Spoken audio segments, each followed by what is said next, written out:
البدع والأهواء، أهل البدع العقائدية وأهل البدع السياسية. نقول بيننا وبينكم السلف، بيننا وبينكم الكتب، كان فيقول البدع بيننا وبينكم. قال الإمام النووي رحمه الله تعالى fi dhimni hadis Ibni Abbas radhiyallahu anhuma. Kemudian apa? Fa kharaja alaihim Rasulullah sallallahu alaihi wasallam.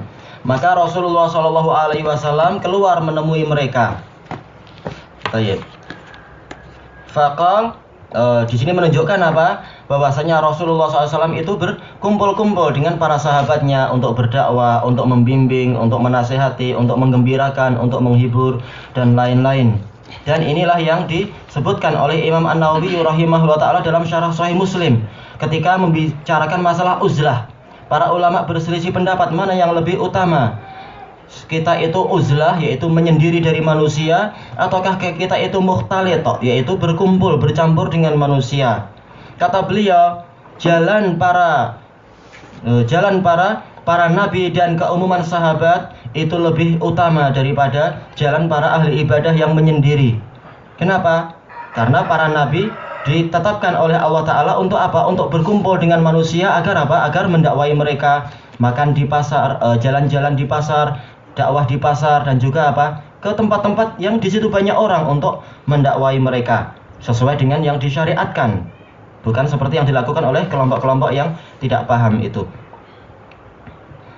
Tayyib. Adapun kata beliau, tapi apa dengan sabar. Adapun kalau dia itu tidak sabar terhadap ujian-ujian, maka dia menyendiri itu lebih baik asalkan dia memiliki ilmu. Sebagaimana dijelaskan oleh Imam Asy-Syafi'i rahimahullahu taala, kalau seseorang itu melakukan uzlah, menyendiri dari manusia tapi dia tidak punya ilmu, maka dia nanti akan rusak. Seperti yang dialami oleh sebagian sufiyah, menyendiri di gua-gua, akhirnya malah apa? Malah didatangi setan dan tersesat. Baik. Kemudian Rasulullah tanya, "Malladzi takhuduna fi?" Apa yang kalian perbincangkan? Ini menunjukkan apa? Syariatu al-istifham wal istifsar. Disyariatkan untuk kita bertanya dan meminta penjelasan apa yang kalian bicarakan sebelum beliau menyebutkan pembahasannya. Fa'akhbaruh, maka mereka pun mengabari beliau. Faqal, dan siapa itu orang yang tidak mendapatkan azab wala hisab? Humul ladina la yarqun. Mereka itulah orang-orang yang tidak meruqyah. Tetapi ziyadah ini syadzah. Ziyadah ini, tambahan ini adalah apa? Keliru. Bukan la yarqun tapi la yastarqun. Tayyib. Sebagaimana disebutkan oleh Ibnu Hajar dan juga Syekhul Islam Ibnu Taimiyah, bahwasanya tambahan la yarqun ini syadzah. Karena apa? Karena ada rawi yang menyendiri di dalam masalah ini. Kalau tidak salah Sa'id bin Mansur. Insya Allah nanti kita periksa lagi. Kalau tidak salah beliau Sa'id bin Mansur rahimahullah. Beliau siqah tetapi menyendiri dibanding dengan para a'immah yang lain. Dan juga apa? Dalil yang banyak menunjukkan Rasulullah meruqyah dan mensyariatkan untuk meruqyah. Tetapi yang benar adalah wala yastarqun. Inilah yang diinginkan. Tidak minta diruqyah. Makanya walaupun kita sakit ini dan itu, jangan kita minta diruqyah, tapi kita ruqyah sendiri. Kalaupun kita penat membaca Al-Quran, kita dengarkan itu rekaman-rekaman. Walaupun tidak sekuat bacaan secara langsung, tetapi tetap dia itu memiliki pengaruh. Membuat apa? Membuat setan itu benci dengan suara-suara macam itu dan tidak jenak dan tidak apa? Selesa di dalam badan kita. Kalau kita yang mengalami yang semacam itu misalkan. Dan juga apa? Itu untuk membimbing jiwa kita. Semakin sering kita mendengar suara Al-Quran walaupun itu dari rekaman, maka apa? Jiwa kita akan semakin terbimbing daripada kalau kita mendengarkan suara-suara yang tidak baik. Tayyib. Wala yatatayyarun, dan tidak melakukan tatoyur, yaitu apa? Meramal nasib sial atau meminta diramalkan akan nasib sial. Sekedar apa? Keluar pintu rumah tiba-tiba dijatuhi oleh cicak, wah ini sial hari ini. Sekedar cicak, apa kaitannya dengan sial? Cicaknya yang sial, dia jatuh, itu yang sial. Beda kalau sesuatu itu adalah masuk akal. Kita keluar rumah dijatuhi buaya, itu memang sial, patah kepala kita. Nah itu masuk akal. Sementara yang dimaksudkan dengan tatoyur itu adalah sesuatu yang tidak ada kaitannya. Sekedar apa? Kita keluar rumah lihat orang yang matanya salah satunya adalah buta, kita katakan oh ini sial berarti.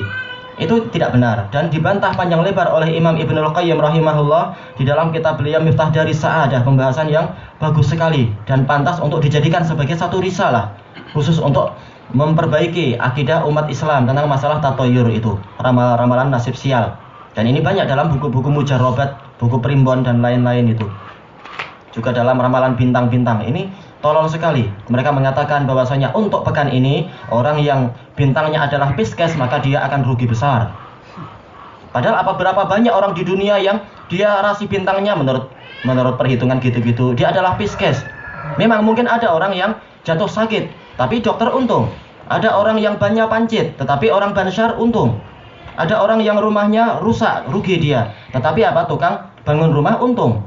Jadi tidak selalu bahwasanya pekan ini adalah pekan yang merugikan untuk semua jenis orang.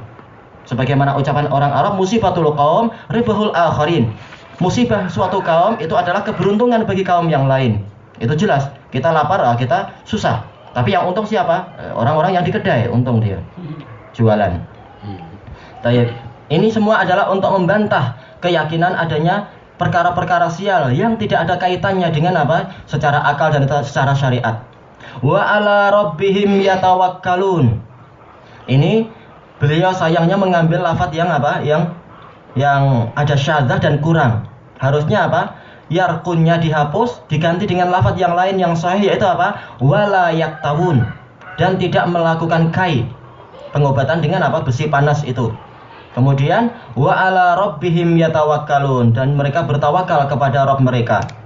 Terjadi perselisihan di kalangan ulama, apa hikmahnya kita itu dilarang untuk yastarqun, untuk meminta ruqyah. Tetapi sebagaimana dijelaskan oleh Ibnu Hajar di Fathul Bari, yaitu ini mengurangi kadar ketawakalan. Karena orang itu sebenarnya mampu untuk meruqyah diri sendiri, membacakan Al-Quran, tidak harus hafal, dia membaca Al-Quran atau membaca hadis dengan yang ada di buku dengan penuh keyakinan dan bersandar kepada Allah. Kenapa dia tidak mau itu? Kenapa dia merasa lebih mantap kalau orang lain yang membacakan? Menunjukkan ketawakalannya itu ada kekurangan. Padahal yang menyembuhkan adalah Allah, dan kita tidak tahu kesembuhan itu melalui si fulan ataukah justru melalui usaha kita sendiri, kita tidak tahu. Kenapa kita justru minta pada orang lain padahal kesembuhan adalah di tangan Allah? Maka ini menunjukkan ada semacam kekurangan di dalam ketawakalan tadi. Walaupun orang yang minta ruqyah itu tidak berbuat syirik, tidak sampai berbuat syirik. Juga yang kedua adalah yatatoyyarun. Ini juga merusak ketawakalan. Kenapa? Karena dia menyandarkan nasib sial dan nasib keberuntungannya itu kepada benda-benda yang tidak masuk akal di situ. Kenapa nasib sialnya disandarkan kepada ada binatang yang lewat ke arah kiri, atau karena ada seperti tadi itu, atau kupu-kupu masuk rumah misalkan dan sebagainya. Dan dia menyandarkan nasib untungnya kepada kalau benda-benda ini tidak aku lihat, atau aku lihat ada burung yang terbang ke kanan. Kenapa dia menyandarkan nasib untungnya kepada benda itu? Itu menunjukkan rusaknya ketawakalan dia. Kemudian masalah kai, para ulama juga berselisih pendapat apa sisi yang menyebabkan orang yang mengkai itu tidak masuk di dalam janji Rasulullah ini. Sementara di dalam kisah Ubay bin Ka'ab sendiri hadisnya sahih, Rasulullah melakukan kai terhadap Ubay bin Ka'ab. Juga Rasulullah mengkai siapa lagi itu? Sa'ad ibnu Mu'ad radhiyallahu anhu ketika urat nadi beliau itu terkena panah oleh Habban bin Ariqah. Maka para ulama mengatakan ini kembali kepada adat kebiasaan orang jahiliyah. Yang mana orang jahiliyah mereka mengatakan akhirus syifa al-kai. Akhir pengobatan adalah kai. Karena kebiasaan mereka kalau berobat ini itu tidak mampu, akhirnya mereka kepada kai dan ternyata sembuh. Maka akhirnya terjadi ketergantungan jiwa kepada kai. Bahwasanya kai itulah obat yang paling mujarab. Nah dari sisi inilah maka Rasulullah SAW mengatakan ini akrahu kai, aku membenci kai. Walaupun tidak sampai syirik, kalau sekadar kita mengkai, tetapi ini adalah makruh. Maka orang yang melakukan kai, walaupun dia tidak sampai tingkat berdosa, tetapi dia tidak mendapatkan keutamaan masuk surga tanpa hisab dan tanpa azab. Dan kesimpulannya seluruh sifat-sifat yang Rasulullah SAW syaratkan di sini kembali kepada sifat yang keempat, yaitu wa ala rabbihim yatawakkalun, dan mereka bertawakal hanya kepada Rabb mereka. Dan ini kata Ibnu Hajar istilahnya adalah atful am alal khos. Karena minta ruqyah ini khusus, tatoyur itu khusus, Kemudian yaktawun, melakukan kai itu khusus. Kemudian yang terakhir apa? Masalah tawakal. Ini umum, mencakup semuanya. Ini istilahnya adalah atfu al-am alal khos. Menyebutkan sesuatu yang umum, apa itu? Setelah sebelumnya perkara-perkara yang khusus.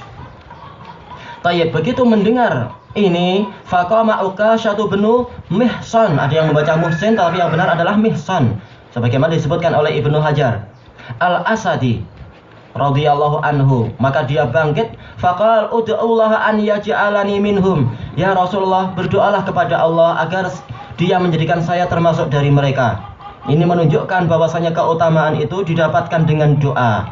Dan ini menunjukkan bahwasanya keutamaan itu datang dari sisi Allah, diberikan kepada siapa yang Dia kehendaki, bukan dengan naudzubillah wa nastaghfirullahaladzim, dengan kita apa? Membesar-besarkan diri, mengagung-agungkan diri, tidak, tapi itu dari sisi Allah Ta'ala. Allah Ta'ala berfirman, wa annal fadla biyadillahi yu'tihi may yasha' wallahu dzul fadlil azim. Dan bahwasanya keutamaan itu adalah di sisi Allah, ada di tangan Allah, Dia berikan kepada siapa yang Dia kehendaki. Dan Allah memiliki karunia yang besar. Makanya Ukasyah paham ini dan beliau minta pada Rasulullah untuk berdoa kepada Allah. Dan juga dari hadis ini ada dalil, ada apa itu? Bolehnya minta doa kepada orang soleh yang masih hidup. Ini masuk dalam masalah apa itu? Masuk dalam masalah tawassul dengan doa orang soleh. Faqal, maka Rasulullah bersabda, anta minhum, engkau termasuk dari mereka. Ini termasuk apa? Termasuk min alamatin nubuwah. Rasulullah tahu bahwasanya Ukasyah termasuk dari orang itu, termasuk dari rombongan itu. Dalam lafaz yang lain Rasulullah mengatakan Allahumma ja'alhu minhum. Ya Allah, jadikanlah dia termasuk dari mereka. Maka digabungkan oleh Ibnu Hajar bahwasanya apa? Rasulullah sebelum itu beliau berdoa. Ketika Ukasyah minta didoakan, maka Rasulullah pun mendoakan. Karena Rasulullah sebagaimana di dalam hadis Jabir diriwayatkan oleh Imam Muslim, kana la yaruddus soal. Rasulullah itu tidak menolak permintaan. Beliau diminta mendoakan, maka beliau pun mendoakan. Setelah beliau mendoakan, beliau dapat wahyu dari Allah bahwasanya apa? Bahwasanya Ukasyah termasuk dari rombongan itu. Maka beliau pun mengatakan anta minhum. Ini menunjukkan bahwasanya apa itu? Bahwasanya as-sunnah wahyun, bahwasanya sunnah itu wahyu. Buktinya apa?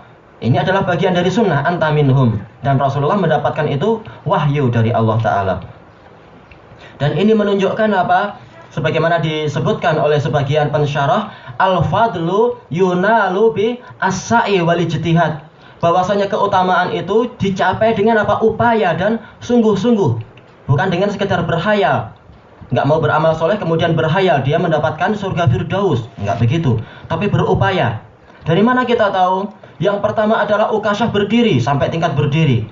Yang lain-lain pada duduk, dia langsung berdiri. Yang kedua adalah disebutkan dalam hadis yang lain, maksudnya hadis yang sama tapi lafadznya lain, falawwa bi saubih. Maka dia melambaikan bajunya. Wah, pengen perhatian Rasulullah. Serius. Ya Rasulullah, ud'ullah an yaj'alani minhum. Wah, ternyata terkabul keinginan beliau. Menunjukkan apa? Usaha yang sungguh-sungguh.